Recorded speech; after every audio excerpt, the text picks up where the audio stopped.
ഒരിക്കൽ കൂടി ഭാഗം 84. ആ വണ്ടിയിൽ നിന്നും ഇറങ്ങുന്ന രണ്ടുപേരെ കണ്ട് ദേവ പുഞ്ചിരിച്ചുകൊണ്ട് അവരുടെ അടുത്തേക്ക് ചെന്നു. മോളെ എന്ന് വിളിച്ചുകൊണ്ട് അമ്മമ്മ അവളുടെ കയ്യിൽ പിടിച്ചു.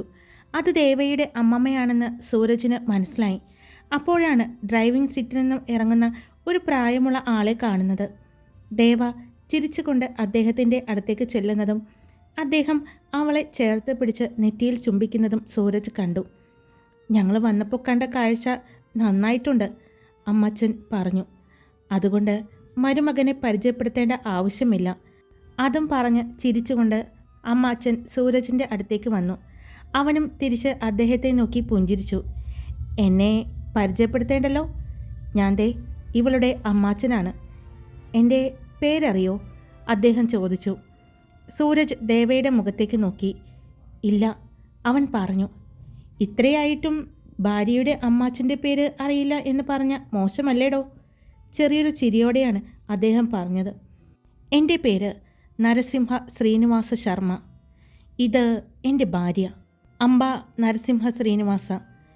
അദ്ദേഹം പരിചയപ്പെടുത്തി കൊടുത്തു. സൂരജ് അദ്ദേഹത്തിൻ്റെ കാല് തൊട്ട് അനുഗ്രഹം വാങ്ങി.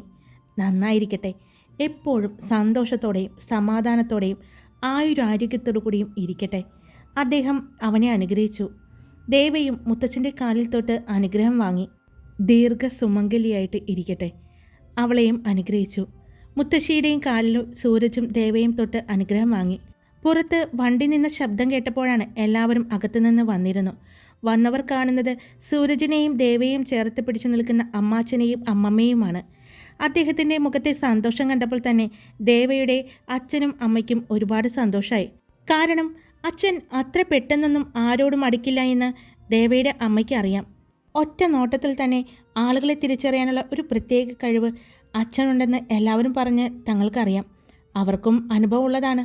അച്ഛന് സൂരജിനെ ഒരുപാട് ഇഷ്ടപ്പെട്ടുവെന്ന് അദ്ദേഹത്തിൻ്റെ ആ ചേർത്ത് പിടിക്കലിൽ നിന്ന് തന്നെ അവർക്കെല്ലാവർക്കും മനസ്സിലായി. എല്ലാവരും അവരുടെ അടുത്തേക്ക് വന്നു. ഇത് എൻ്റെ അച്ഛനും അമ്മയുമാണ്. സൂരജ് അച്ഛനെയും അമ്മയെയും പരിചയപ്പെടുത്തി കൊടുത്തു. കേട്ടിട്ടുണ്ട് ഒരുപാട്. പേര് പോലെ തന്നെ സത്യമൂർത്തി, സത്യത്തിന് മാത്രം വില കൽപ്പിക്കുന്ന സത്യമൂർത്തി ഈശ്വരമഠം അല്ലേ? അദ്ദേഹം ചോദിച്ചപ്പോൾ പുഞ്ചിരിയോടെ തന്നെ സൂരജിൻ്റെ അച്ഛൻ അതെ എന്ന് പറഞ്ഞു. സൂരജിൻ്റെ അമ്മയെയും മുത്തശ്ശി പരിചയപ്പെട്ടു. എല്ലാവരും ഇവിടെ തന്നെ നിൽക്കാതെ അകത്തേക്ക് കയറുക. അപ്പോഴാണ് മറ്റു കാറുകളിൽ നിന്നും ആളുകൾ വന്നത്. അതെല്ലാം അമ്മാച്ചൻ്റെ സഹോദരന്മാരും അവരുടെ ഭാര്യമാരും മക്കളാണെന്ന് എല്ലാവർക്കും മനസ്സിലായി. അമ്മ വീട്ടുകാരും ഉണ്ട്. എല്ലാവരെയും സന്തോഷത്തോടെ അകത്തേക്ക് സ്വീകരിച്ചു. എല്ലാവരും അവിടെ ഇരിക്കുമ്പോഴാണ് കണ്ണൻ അങ്ങോട്ട് വരുന്നത്. അച്ചായി, ആ പൂച്ചയില്ലേ, അത് ഓടിക്കളഞ്ഞു, കണ്ണൻ പറഞ്ഞു. അത് കേട്ടുകൊണ്ടാണ് എല്ലാവരും അവനെ നോക്കിയത്. മുത്തച്ഛനും മുത്തശ്ശിയും കണ്ണൻ്റെ മുഖത്തേക്ക് നോക്കി. അവരുടെ മുഖത്ത് നിറഞ്ഞ സന്തോഷമായിരുന്നു. ഇത് ഞങ്ങളുടെ കൊച്ചുമോനല്ലേ? മുത്തശ്ശി ചോദിച്ചുകൊണ്ട് വേഗം അവൻ്റെ അടുത്തേക്ക് ചെന്നു. കണ്ണൻ എഴുന്നേറ്റ് വരുന്ന മുത്തശ്ശിയെ നോക്കി. എന്നിട്ട് സൂരജിനെ നോക്കി. അവൻ്റെ നോട്ടത്തിൻ്റെ അർത്ഥം മനസ്സിലായതുപോലെ സൂരജ് അവനോട് പറഞ്ഞു. അത് മുത്തശ്ശിയാണ്. സൂരജ് പറഞ്ഞതും അവൻ അവൻ്റെ നുണക്കുഴി കാണിച്ച് അവരെ നോക്കി ചിരിച്ചു. അത് കണ്ടതും അവർ വേഗം തന്നെ അവനെ എടുത്തു. ഇത് എൻ്റെ ദേവ തന്നെയാണല്ലേ? അവളും ഇതുപോലെ തന്നെയായിരുന്നു. നുണക്കുഴി കാണിച്ചുള്ള ചിരിയായിരുന്നു. അതിലാ അവൾ എല്ലാവരെയും മയക്കിക്കൊണ്ടിരുന്നത്, മുത്തശ്ശി പറഞ്ഞു. അത് കേട്ട് എല്ലാവരും ചിരിച്ചു. ദേവയെ നോക്കിക്കൊണ്ട് സൂരജ് പതിയെ മീശ പിരിച്ചു. അത് കണ്ടതും ദേവ പിന്നെ അങ്ങോട്ട് നോക്കാനേ പോയില്ല. കാരണം ഇന്ന് രാവിലെ കൂടി അവൻ അവളുടെ നുണക്കുഴി കവിളിൽ കടിച്ചതേയുള്ളൂ. എന്നെ ഞാൻ അല്ലാതാക്കുന്നത് നിൻ്റെ ഈ നുണക്കുഴി കാണിച്ചുള്ള ഈ ചിരിയാണ്, അവൻ പറഞ്ഞത് അവൾ ഓർത്തു. അത് തന്നെയാണ് അവളുടെ മനസ്സിലെന്ന് സൂരജിനും മനസ്സിലായിരുന്നു. സൂരജിൻ്റെ നോട്ടം കണ്ട് അടുത്തു നിന്ന രോഹിത് അവനെ ഷോൾഡർ കൊണ്ട് ഇടിച്ചു. ഇവിടെ പ്രാണവേദന. അപ്പോൾ അവൻ വീണ വായിക്കാൻ പോകുന്നത് കണ്ടിട്ട് ഇതൊരു നരസിംഹം തന്നെയാണെന്ന് എനിക്ക് തോന്നുന്നത്. പക്ഷേ ഇവരെല്ലാം പറഞ്ഞു കേട്ട പോലെ ആളത്ര കുഴപ്പക്കാരനല്ല എന്ന് തോന്നുന്നു, രോഹിത് പറഞ്ഞു. അതുതന്നെയാണ് ഞാനും ആലോചിക്കുന്നത്, തൊട്ടടുത്ത് നിന്ന് അനിൽ പറഞ്ഞു.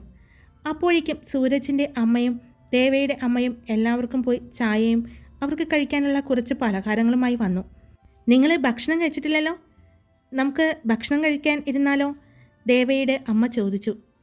കഴിക്കാം മോളെ, കുറച്ച് കഴിയട്ടെ. ആദ്യം ഞാൻ എൻ്റെ കൊച്ചുമോനെ ഒന്ന് കാണട്ടെ ശരിക്കും എന്ന് പറഞ്ഞുകൊണ്ട് മുത്തശ്ശി അവനെയും കൊണ്ട് മുത്തച്ഛൻ്റെ അടുത്തേക്ക് ചെന്നിരുന്നു. മുത്തച്ഛൻ അവനെ കണ്ടതും മുത്തച്ഛൻ്റെ മടിയിലേക്ക് അവനെ ഇരുത്തി. ഏട്ടാ, ശരിക്കും ആ മുത്തച്ഛനെ കാണാൻ മധുസാറിനെ പോലെയല്ലേ? സാക്ഷി ചോദിച്ചു. ഏത് മധുസാറ്? നിന്നെ ട്യൂഷൻ പഠിപ്പിക്കാൻ വരുന്ന സാറോ? രോഹിത് ചോദിച്ചു. അയ്യോ എടാ പൊട്ടാ, പഴയകാല സിനിമയിലെ ഒരു നടനില്ലേ, അച്ഛനൊക്കെ പറഞ്ഞ് ഞാൻ കേട്ടിട്ടുണ്ട്, ഒരു മധുസാറ്. നമ്മുടെ കാര്യസ്ഥൻ എന്ന് പറഞ്ഞ സിനിമ ഉണ്ടായില്ലേ, ദിലീപിൻ്റെ മുത്തശ്ശനായിട്ട് അഭിനയിച്ചൊരു അപ്പൂപ്പനില്ലേ, ആ അപ്പൂപ്പനെ പോലെ? സാക്ഷി ചോദിച്ചു. ഓ, നമ്മുടെ കറുത്തമ്മയും പരീക്കുട്ടിയും അല്ലേ? രോഹിത് ചോദിച്ചു. അതാരേ കറുത്തമ്മ പരീക്കുട്ടി? അയ്യോ, ആ സിനിമ ഇറങ്ങുമ്പോൾ നീ ജനിച്ചിട്ട് പോലും ഉണ്ടാവില്ല. എന്തിന്? നിൻ്റെ അച്ഛനും അമ്മയും നിന്നെക്കുറിച്ച് ചിന്തിച്ചിട്ട് പോലും ഉണ്ടാവില്ല. അതുകൊണ്ട് മോള് വിട്ടുപിടി. നീ പറഞ്ഞ ആളില്ലേ, ആൾ തന്നെയാ. ആളുടെ പഴയൊരു സിനിമയാ, ചെമ്മീൻ എന്ന് പറയുന്ന സിനിമയിലെ കറുത്തമ്മ എന്ന് വിളിച്ച് പാടിപ്പാടി കടാപ്പുറത്ത് കൂടി നടന്ന അതേ പരീക്കുട്ടി, രോഹിത് പറഞ്ഞു. മിണ്ടാതിരിക്കടാ. സൂരജ് രണ്ടുപേരെ മിണ്ടാതിരുത്തി. എടാ, അവൾ പറഞ്ഞത് ശരിയാണ്. ഞാനും ആലോചിക്കായിരുന്നു, നല്ല മുഖപരിചയം എന്ന്. ശരിക്കും മധുസാറിനെ പോലെ തന്നെയല്ലേ? മധുസാറിന് കുറച്ച് വണ്ണം ഉണ്ടെന്നേ ഉള്ളൂ. ഇത് വണ്ണമൊക്കെ ഉണ്ടെങ്കിലും ആൾ ഫിറ്റ് ബോഡിയാണെന്ന് തോന്നുന്നു കണ്ടിട്ട്. സാക്ഷി, അപ്പോൾ മുത്തശ്ശിയെയോ? അത് സുകുമാരി അമ്മയില്ലേ, അവരെ പോലെ തന്നെ ഇരിക്കുന്നു. കറക്റ്റ്. നിനക്ക് ആളുകളുടെ മുഖം നോക്കി മുഖഛായ പറയാൻ അറിയാമല്ലേ? രോഹിത് ചോദിച്ചു. ചായയും കാപ്പിയും ആണോ എന്ന് എനിക്കറിയില്ല, പക്ഷേ അവരെ പോലെയുണ്ട് രണ്ടുപേരെയും കാണാൻ. നല്ല ഭംഗിയുണ്ട്. എന്തായാലും എനിക്കിഷ്ടപ്പെട്ടു. നമുക്കുണ്ട് ഒരു മുത്തശ്ശനും മുത്തശ്ശിയും. അയ്യോ ഓർപ്പിക്കല്ലേ, സാക്ഷി സ്വയം പറഞ്ഞു. എന്താ അവിടെ ഒരു സംസാരം? മുത്തശ്ശൻ ചോദിച്ചു. അത് മുത്തശ്ശനെയും മുത്തശ്ശിയെയും കണ്ടപ്പോൾ അവൾ പറയാ മധുസാറിനെയും സുകുമാരി അമ്മയും പോലെ ഇരിക്കുന്നുവെന്ന് രോഹിത് പറഞ്ഞു. അത് കേട്ട് അദ്ദേഹവും മുത്തശ്ശിയും ചിരിച്ചു. എല്ലാവരെയും സൂരജ് തന്നെ നേരത്തെ പരിചയപ്പെടുത്തി കൊടുത്തിരുന്നു. പിന്നെ ഇവിടെ ആരും അറിയാത്ത ഒരു കാര്യമുണ്ട്. അദ്ദേഹം ദേവയുടെ വിവാഹം കഴിഞ്ഞുവെന്നും ആളുടെ പേരും പറഞ്ഞപ്പോൾ തന്നെ അദ്ദേഹം സൂരജിനെ പറ്റിയും അവൻ്റെ വീട്ടുകാരെ പറ്റിയും അവൻ്റെ ഫ്രണ്ട്സിനെ പറ്റിയും എല്ലാം അന്വേഷിച്ചിരുന്നു. അതിൽ രോഹിത്തും അവൻ്റെ കുടുംബവും എല്ലാം ഉണ്ടായിരുന്നു. പിന്നെ ദേവയുടെ അമ്മ വിളിച്ച് മുത്തശ്ശിയോട് സംസാരിക്കുമ്പോഴെല്ലാം അവിടെയുള്ള എല്ലാവരുടെയും വിശേഷങ്ങൾ പറയാറുണ്ട്. വിശേഷങ്ങൾ മാത്രമല്ല, അവരുടെ കുറുമ്പും തമാശകളും എല്ലാം പറയാറുണ്ടായിരുന്നു. അതുകൊണ്ട് തന്നെ അവർക്കും അവരോട് മുൻപരിചയം ഉള്ളതുപോലെ തന്നെയാണ് പെരുമാറിയത്. പിന്നീട് എല്ലാവരും ഒരുമിച്ച് ഭക്ഷണം കഴിക്കാനായി ഇരുന്നു. അവർ ഭക്ഷണം കഴിച്ചുകൊണ്ടിരിക്കുമ്പോഴും മുത്തശ്ശി കണ്ണനെ മടിയിൽ വെച്ചിരുന്നു. മുത്തശ്ശിയും മുത്തച്ഛനും അവന് കുറേശ്ശെ ഭക്ഷണമെടുത്ത് വായിലേക്ക് വച്ചു കൊടുക്കുന്നത് ദേവയും സൂരജും കണ്ടുകൊണ്ടിരുന്നു. ദേവയുടെ അച്ഛൻ്റെയും അമ്മയുടെയും കണ്ണുകൾ നിറഞ്ഞു. അദ്ദേഹം കണ്ണ് തുടയ്ക്കുന്നത് കണ്ട് സൂരജിൻ്റെ അച്ഛൻ അദ്ദേഹത്തിൻ്റെ തോളിൽ പിടിച്ചു. എന്താടാ ഇത്? ഒന്നുമില്ല. ആ മനുഷ്യൻ ഇങ്ങനെ ചിരിക്കുന്നത് കാണുന്നത് ഞാൻ ആദ്യമായിട്ടാണ്. എപ്പോഴും ആ മുഖത്ത് ഗൗരവമായിരുന്നു, അദ്ദേഹം പറഞ്ഞു. അപ്പോഴാണ് അങ്ങോട്ട് നന്ദയും ഭർത്താവും വരുന്നത്. അവരെ കണ്ടതും അദ്ദേഹത്തിൻ്റെ മുഖം മാറി. അത് എല്ലാവരും മനസ്സിലാക്കിയിരുന്നു. അത്രയും നേരം ചിരിച്ച് കണ്ണനോട് സംസാരിച്ചു കൊണ്ടിരുന്ന അദ്ദേഹത്തിൻ്റെ മുഖത്ത് വല്ലാത്ത ദേഷ്യം വരുന്നത് സൂരജ് വ്യക്തമായി കണ്ടു. വേഗം ഭക്ഷണം കഴിച്ച് അദ്ദേഹം അവിടെ നിന്നും എഴുന്നേറ്റ് പോയി. അമ്മമ്മ കുഞ്ഞിന് ഭക്ഷണം കൊടുത്തുകൊണ്ട് തന്നെ അവിടെ തന്നെ ഇരുന്നു. നന്ദ മുത്തശ്ശിയുടെ അടുത്തേക്ക് ചെന്നു. മുത്തശ്ശി, അവൾ വിളിച്ചതും അവർ അവളെ നോക്കി. നിനക്ക് സുഖാണോ? അവർ ചോദിച്ചു. അതെ, സുഖമായിട്ടിരിക്കുന്നു. മുത്തശ്ശിക്കും മുത്തശ്ശനും സുഖമല്ലേ? കുഴപ്പമൊന്നുമില്ലല്ലോ? അവൾ ചോദിച്ചു. ഇല്ല, ദൈവാനുഗ്രഹം കൊണ്ട് കുഴപ്പമൊന്നുമില്ല. അവർ അത്രയും പറഞ്ഞ് വീണ്ടും കണ്ണനിലേക്ക് ശ്രദ്ധ കൊടുത്തു. അവളെ പിന്നെ നോക്കിയതുപോലുമില്ല. അത് മനസ്സിലായതും അവൾ അവിടെ നിന്ന് മാറി നിന്നു. മുത്തശ്ശിയുടെയും മുത്തച്ഛൻ്റെയും കൂടെ വന്ന എല്ലാവരും ദേവയോടും സൂരജിനോടും മറ്റുള്ളവരോടും സംസാരിച്ചെങ്കിലും നന്ദയോടും അവളുടെ ഭർത്താവിനോടും ഒന്നും സംസാരിച്ച പോലുമില്ല. അത് അവൾക്ക് ദേഷ്യം വന്നുവെങ്കിലും അവൾ ഒന്നും മിണ്ടാതെ നിന്നു. ദേവജിത്തും അനുപമയും അവരുടെ കുഞ്ഞുമെല്ലാം മുത്തശ്ശിയോട് സംസാരിച്ചു. മോനെ ജിത്തു, വണ്ടിയിൽ കുറച്ച് സാധനങ്ങളുണ്ട്, എല്ലാം ഒന്ന് പുറത്തേക്ക് എടുക്കാൻ പറയേ. ആരെങ്കിലും ഉണ്ടോ ജോലിക്കാർ? മുത്തശ്ശി ചോദിച്ചു. അതിന് ജോലിക്കാരുടെ ആവശ്യമില്ല, ഞങ്ങളെടുക്കാം. അയ്യോ മക്കളെ, അത് ഒരു കുഴപ്പമില്ല മുത്തശ്ശി, അവർ എടുത്തോളും, സൂരജ് പറഞ്ഞു. അവരല്ല, നമ്മളെടുക്കും എന്ന് പറഞ്ഞ് രോഹിത് സൂരജിനെയും പിടിച്ചു കൊണ്ട് പോകുന്നത് കണ്ട് എല്ലാവരും ചിരിച്ചു. എല്ലാവരും അവർ വന്ന വണ്ടികളുടെ അടുത്തേക്ക് ചെന്നു. അപ്പോഴേക്കും ജിത്തു മുത്തച്ഛൻ്റെ കയ്യിൽ നിന്നും താക്കോലും വാങ്ങിക്കൊണ്ട് വന്നു. കാറിൻ്റെ ഡിക്കി തുറന്നതും എല്ലാവരും ഞെട്ടിപ്പോയി. ഇതെന്താ, ഒരു ടെക്സ്റ്റൈൽ ഷോപ്പ് മൊത്തം ഉണ്ടല്ലോ, രോഹിത് പെട്ടെന്ന് പറഞ്ഞു.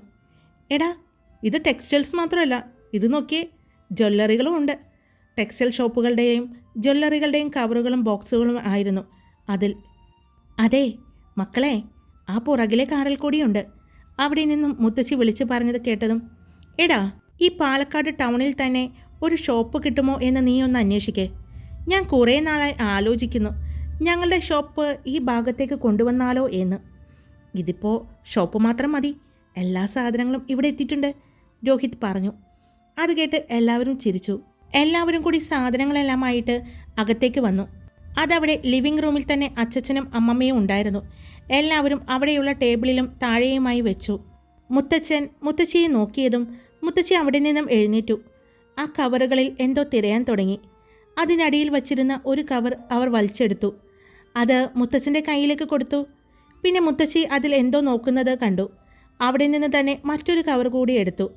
അതും മുത്തച്ഛൻ്റെ കയ്യിലേക്ക് കൊണ്ടുവന്ന് കൊടുത്തു. അതുമായിട്ട് കണ്ണനെ വിളിച്ചു. കണ്ണൻ മുത്തച്ഛൻ്റെ അടുത്തേക്ക് ചെന്നു. വാ, ഇവിടെ ഇരിക്കെ എന്ന് പറഞ്ഞ മുത്തച്ഛൻ അവനെ മടിയിലേക്ക് പിടിച്ചിരുത്തി. എന്നിട്ട് ആ 2 കവറും അവൻ്റെ കയ്യിലേക്ക് കൊടുത്തു. അവൻ മുത്തച്ഛൻ്റെ മുഖത്തേക്കും പിന്നെ ആ കവറിലേക്ക് നോക്കി. അത് കഴിഞ്ഞ് ദേവയെയും. അമ്മേ, അവൻ വിളിച്ചതും ദേവ അവൻ്റെ അടുത്തേക്ക് ചെന്നു. തുറന്നു നോക്ക്, മോന് ഇഷ്ടപ്പെട്ടു എന്ന് മുത്തശ്ശി പറഞ്ഞതും കണ്ണൻ തന്നെ ആ കവർ തുറക്കാൻ തുടങ്ങി. ദേവ അവനെ സഹായിച്ചു കൊടുത്തു.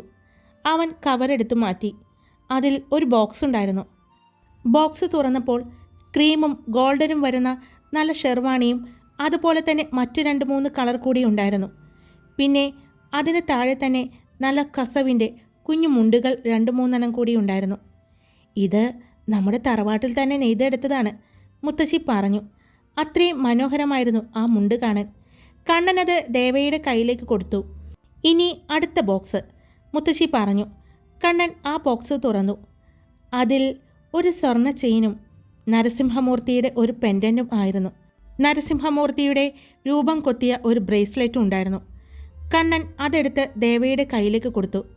ദേവ അതിലേക്കും പിന്നെ മുത്തശ്ശിയിലേക്കും നോക്കി. മുത്തശ്ശി അവളെ കണ്ണ് ചിമ്മി കാണിച്ചു. ദേവ പിന്നെ നോക്കിയത് അച്ഛനെയും അമ്മയെയുമാണ്. അമ്മയുടെ കണ്ണുകൾ നിറഞ്ഞിരുന്നു. ചുറ്റും നിന്നവർക്ക് ആർക്കും ഒന്നും മനസ്സിലായില്ല. എല്ലാവരും പരസ്പരം നോക്കി. ദേവയുടെയും അമ്മയുടെയും കണ്ണുകൾ നിറയുന്നത് കണ്ടു. ജിത്തു, നീ വിഷമം വിചാരിക്കണ്ട കേട്ടോ, ഇത് അവളുടെ കുഞ്ഞിന് അവകാശപ്പെട്ടതാണ്, മുത്തശ്ശി അവൻ്റെ മുഖത്ത് നോക്കിക്കൊണ്ട് പറഞ്ഞു. എനിക്ക് വിഷമമൊന്നുമില്ല മുത്തശ്ശി, എനിക്കറിയാവുന്ന കാര്യമല്ലേ ഉള്ളൂ, അവൻ പറഞ്ഞു. ഇത് മുത്തശ്ശൻ്റെ തറവാട്ടിലെ നിയമമാണ്. അതുപോലെ തന്നെ മുത്തശ്ശിയുടെ തറവാട്ടിലെ നിയമം അനുസരിച്ച് നിന്റെ കുഞ്ഞിനുമുണ്ട് സമ്മാനം, അവർ പറഞ്ഞു. ജിത്തു അമ്മയെയും ദേവയെയും നോക്കി ചിരിച്ചു. മോളെ, അത് മുത്തച്ഛൻ്റെ കയ്യിലേക്ക് കൊടുക്ക്, മുത്തശ്ശി പറഞ്ഞതും ദേവ അത് മുത്തച്ഛൻ്റെ കയ്യിലേക്ക് കൊടുത്തു.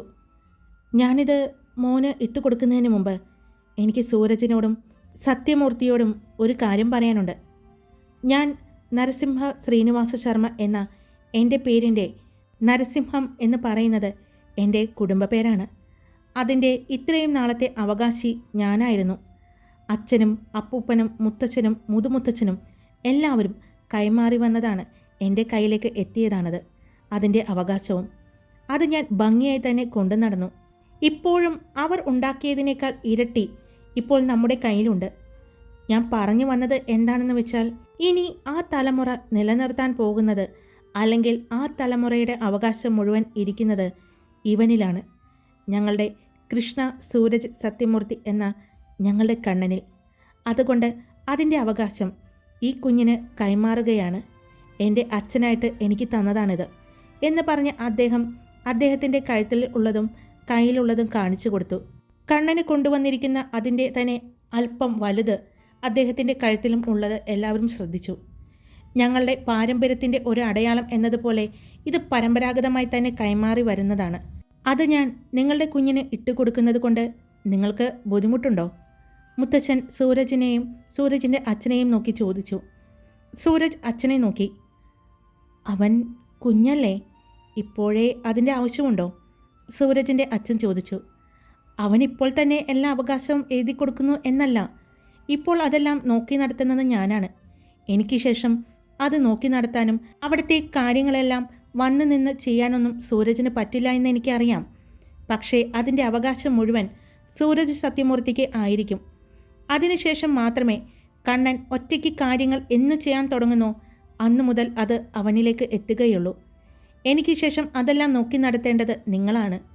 മുത്തച്ഛൻ പറഞ്ഞത് കേട്ട് എല്ലാവരും അമ്പരന്ന് നിൽക്കുകയായിരുന്നു. ഒരിക്കലും നിങ്ങൾക്ക് അതൊരു ബാധ്യതയാകില്ല. അത് നിങ്ങൾ എന്നും വന്ന് നോക്കണമെന്നൊന്നുമില്ല. അങ്ങനെ നടന്നോളും. അതിനുള്ള കാര്യങ്ങളെല്ലാം ഞാൻ ചെയ്തിട്ടുണ്ട്. എൻ്റെ ജീവനുള്ളിടത്തോളം കാലം ഞാനത് കാത്തു സൂക്ഷിക്കും. അതെൻ്റെ അച്ഛൻ്റെയും മുത്തച്ഛൻ്റെയും എല്ലാം അധ്വാനമാണ്. ആരെയും പറ്റിച്ചോ പിടിച്ചു പറിച്ചോ ഒന്നും ഉണ്ടാക്കിയതല്ല. അതുകൊണ്ട് തന്നെ അത് നിലനിർത്തി പോരേണ്ടത് എൻ്റെ ഉത്തരവാദിത്വവുമാണ്. പിന്നെ ഞാനും ഇയാളും എല്ലാം സമ്പാദിച്ചതും ഇപ്പോൾ അതിൻ്റെ കൂട്ടത്തിലുണ്ട്. അതിനി കൈകാര്യം ചെയ്യേണ്ടതും നിങ്ങളുടെ തലമുറ തന്നെയാണ്. അതുകൊണ്ട് അതിൻ്റെ പൂർണ്ണ അവകാശം എൻ്റെ ഈ കൊച്ചുമോന് കൊടുക്കുകയാണ്. ഇനി വേണ്ടാന്ന് നിങ്ങൾ പറഞ്ഞാലും ഞാൻ സമ്മതിക്കില്ല. അത് പറയുമ്പോൾ മുത്തച്ഛൻ്റെ ഗൗരവമായിരുന്നു മുഖത്ത്. ഇനി പറഞ്ഞിട്ട് കാര്യമില്ല എന്ന് അറിയാവുന്നത് കൊണ്ട് തന്നെ സൂരജും അച്ഛനും പിന്നെ ഒന്നും മിണ്ടിയില്ല. ദേവ സൂരജിൻ്റെ മുഖത്തേക്ക് നോക്കി. അവൾക്ക് പേടിയായിരുന്നു സൂരജിന് ഇഷ്ടപ്പെട്ടില്ലെങ്കിലോ എന്ന്. പിന്നെ അച്ഛനെയും നോക്കി. അച്ഛൻ കണ്ണ് ചിമ്മി കാണിച്ചു. മുത്തച്ഛൻ തന്നെ ആ മാലയും ആ കൈച്ചെയിനും കുഞ്ഞിനെ അണിയിച്ചു. ഇന്ന് അത് ആ കുഞ്ഞിൻ്റെ കഴുത്തിൽ തന്നെ കിടന്നോട്ടെ, നാളെ ഊരി മാറ്റിയാൽ മതി, മുത്തച്ഛൻ പറഞ്ഞു. ഇത് എപ്പോഴും ഇടണമെന്ന് ഞാൻ പറയുന്നില്ല.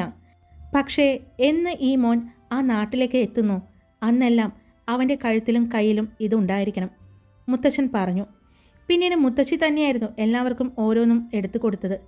ദേവയ്ക്കും സൂരജിനും സൂരജിൻ്റെ അച്ഛനും അമ്മയ്ക്കും സാക്ഷിക്കും രോഹിത്തിനും രോഹനും നീതുവിനും നീലുവിനും അങ്ങനെ വേണ്ട എല്ലാവർക്കും ഉള്ളത് അവർ കൊണ്ടുവന്നിട്ടുണ്ടായിരുന്നു.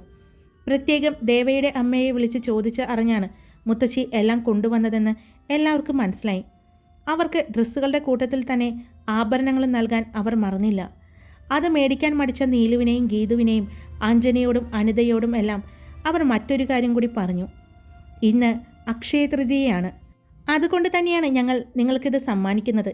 ഈ സമ്മാനം നിരസിക്കാൻ പാടില്ല, മുത്തശ്ശി പറഞ്ഞു. പിന്നീട് മറുത്തൊന്നും പറയാതെ എല്ലാവരും വാങ്ങി.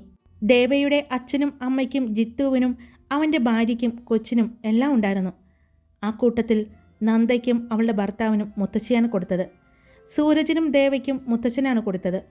ഒരുപാട് യാത്ര ചെയ്ത് വന്നതുകൊണ്ട് തന്നെ മുത്തച്ഛനും മുത്തശ്ശിയും വിശ്രമിക്കാനായിട്ട് റൂമിലേക്ക് പോയി. കിട്ടിയ സമ്മാനങ്ങളുമായി ബാക്കി എല്ലാവരും മുകളിലേക്കും പോയി. എല്ലാവരും ദേവയുടെ മുറിയിലാണ് ഒത്തുകൂടിയത്. എല്ലാവരും അവരവർക്ക് കിട്ടിയത് തുറന്നു നോക്കാൻ തുടങ്ങി. തുറന്നു നോക്കുന്നവരുടെ കണ്ണുകൾ വിടർന്നുകൊണ്ടിരുന്നു. എല്ലാവരുടെയും ബോക്സുകളിൽ അവരുടെ തറവാട്ടിൽ തന്നെ നെയ്തെടുത്ത പട്ടുസാരികളും മുത്തുകളും പേളുകളും അടങ്ങിയ ചെയിനുകളും കല്ലുകൾ പതിപ്പിച്ച പെൻഡൻറ്റോടുകൂടിയ മാലകളുമായിരുന്നു അവർക്ക് സമ്മാനിച്ചത്. എന്നാലും ഇത്രയും സ്വത്തുള്ള ദേവയായിരുന്നോ ഒരുപാട് വർഷം പട്ടിണിയും പരിവട്ടവുമായി കഷ്ടപ്പാടുമായി ആ കുഞ്ഞിനെ കൊണ്ട് ഓടിത്തളർന്ന് ഒരു പള്ളിനടയിൽ ചെന്ന് വീണത്? രോഹിത് അത് പറയുമ്പോൾ സൂരജിൻ്റെ മുഖം മാറി. അവൻ്റെ കണ്ണുകൾ നിറഞ്ഞു. അത് കണ്ടതും നീലു രോഹിത്തിനെ കണ്ണു തുറപ്പിച്ചു നോക്കി. കാര്യം മനസ്സിലായതും സൂരജിൻ്റെ അടുത്തേക്ക് ചെന്നു രോഹിത്. എടാ, അത് ദേവ അനുഭവിക്കണം എന്നത് അവളുടെ വിധിയാണ്. അതവൾ അനുഭവിച്ചേ മതിയാകൂ. അത് കഴിഞ്ഞപ്പോൾ വീണ്ടും അവൾക്ക് നല്ലൊരു കാലം വന്നില്ലേ, അത്രയേയുള്ളൂ. അങ്ങനെ സമാധാനിക്കേ, അല്ലാതെ ഇപ്പോഴും അതോർത്ത് വിഷമിക്കണ്ട, രോഹിത് പറഞ്ഞു. എന്നാൽ അവിടെ നിന്നും ഇറങ്ങിപ്പോയ നന്ദ വീട്ടിലെത്തിയതും മുത്തച്ഛൻ കൊടുത്ത സാധനം തുറന്നു നോക്കി. അതിൽ ഒരു പട്ടുസാരി ഉണ്ടായിരുന്നു. മറ്റൊരു ബോക്സിൽ ഒരു പേളിൻ്റെ മാലയായിരുന്നു. അത് കണ്ടതും അവൾ ദേഷ്യം കൊണ്ട് വിറച്ചു. അവൾ അത് വലിച്ചെറിഞ്ഞു. അവളുടെ ഭർത്താവിൻ്റെ കയ്യിലുണ്ടായിരുന്ന ബോക്സും അവൾ തുറന്നു നോക്കി. അതിൽ അയാൾക്കുള്ള ഡ്രസ്സും ഒരു ബോക്സും ഉണ്ടായിരുന്നു. അത് അവൾ തുറന്നു നോക്കിയപ്പോൾ അതൊരു ഗോൾഡൻ കോയിൻ മാത്രമായിരുന്നു. അതുകൂടി കണ്ടതും അവൾക്ക് നിയന്ത്രിക്കാൻ പറ്റാത്ത അത്രയും ദേഷ്യമായിരുന്നു. അവൾ അവിടെയുണ്ടായിരുന്ന ഫ്ലവർ വാസ് എടുത്ത് എറിഞ്ഞു പൊട്ടിച്ചു. അവളുടെ ദേഷ്യം എന്നിട്ടും തീരുന്നുണ്ടായിരുന്നില്ല. അത് മനസ്സിലാക്കിയതുപോലെ അവളുടെ ഭർത്താവ് അവളുടെ കയ്യിൽ പിടിച്ചു. നീ ദേഷ്യപ്പെടാതെ, ഇതെല്ലാം നമ്മൾ പ്രതീക്ഷിച്ചതല്ലേ, പിന്നെ നീ എന്തിനാ ഇത്രയും വിഷമിക്കുന്നത്? അയാൾ ചോദിച്ചു. എന്നാലും അവർക്കെല്ലാം വിലപിടിപ്പുള്ളത് കൊടുത്തു, നമുക്ക് കിട്ടിയത് കണ്ടില്ലേ, അവൾ പറഞ്ഞു. ആ കുഞ്ഞിന് തന്നെ കൊടുത്തത് കണ്ടോ നിങ്ങൾ? ലക്ഷങ്ങൾ വില വരുന്ന ആഭരണങ്ങളാണ്, അതും ആ നരസിംഹ തറവാടിൻ്റെ അധികാരവും. നമുക്കും ഉണ്ടല്ലോ കുഞ്ഞ്. നമ്മുടെ കുഞ്ഞിന് ഒന്ന് വന്ന് കണ്ടിട്ട് പോലും ഉണ്ടാവില്ല ആ കിളവൻ, അവൾ പറഞ്ഞു. നീ സമാധാനപ്പെട്, എല്ലാം ഒറ്റയ്ക്ക് നമ്മൾ ആ കുഞ്ഞിനെ കൊണ്ട് തീറ്റിക്കില്ല. അതിനു വേണ്ടത് എന്താണെന്ന് എനിക്കറിയാം. നീ സങ്കടപ്പെടാതെ. നിങ്ങൾക്കറിയോ, ഇന്ന് അക്ഷയതൃതീയയാണ്. കിളവൻ പറഞ്ഞത് സത്യമാണ്. ആ കിളവൻ്റെ കൈനീട്ടം, ആ കൈനീട്ടം കിട്ടിയ ഐശ്വര്യമാണ്. അതറിഞ്ഞുകൊണ്ട് തന്നെയാണ് എനിക്ക് അയാളത് തരാതിരുന്നത്. ബാക്കി എല്ലാവർക്കും അയാൾ കൊടുത്തില്ലേ? അപ്പോൾ ആ ഐശ്വര്യം എനിക്കില്ലാതിരിക്കാൻ വേണ്ടിയല്ലേ അയാൾ എനിക്ക് തരാതിരുന്നത്? നന്ദ പറഞ്ഞുകൊണ്ട് സോഫയിലേക്കിരുന്നു. എന്നാലും ഈ റാം എവിടെ പോയി? അവനിനി ഇയാൾ വരുന്നുണ്ടെന്നറിഞ്ഞ് മുങ്ങിയതാണോ? അവളുടെ അടുത്ത് വന്നിരുന്നു കൊണ്ട് ഭർത്താവ് ചോദിച്ചു. ഞാൻ എന്തായാലും അവനെ ഒന്ന് വിളിച്ചു നോക്കട്ടെ എന്ന് പറഞ്ഞ് അവൾ ഫോണെടുത്ത് റാമിനെ വിളിച്ചു. കുറേ നേരം റിങ് ചെയ്തതിന് ശേഷമാണ് അവൻ ഫോണെടുത്തത്. ദേവയുടെ അമ്മാച്ചൻ വന്നു എന്നും അവിടെയുണ്ടായിരുന്ന കാര്യങ്ങളെല്ലാം വള്ളി പുള്ളി തെറ്റാതെ അവൾ അവനെ പറഞ്ഞു കേൾപ്പിച്ചു. എല്ലാം കേട്ടപ്പോൾ റാമിൻ്റെ ചുണ്ടിൽ ഒരു പുഞ്ചിരിയായിരുന്നു. നീ എന്താ മിണ്ടാത്തത്? നീ ഇനി ഇങ്ങോട്ട് വരുന്നില്ലേ? നന്ദ ചോദിച്ചു. പിന്നെ ഞാൻ വരാതെ? ഞാൻ കുറച്ച് കഴിയുമ്പോൾ എത്തും, അവൻ പറഞ്ഞ് ഫോൺ കട്ട് ചെയ്തു.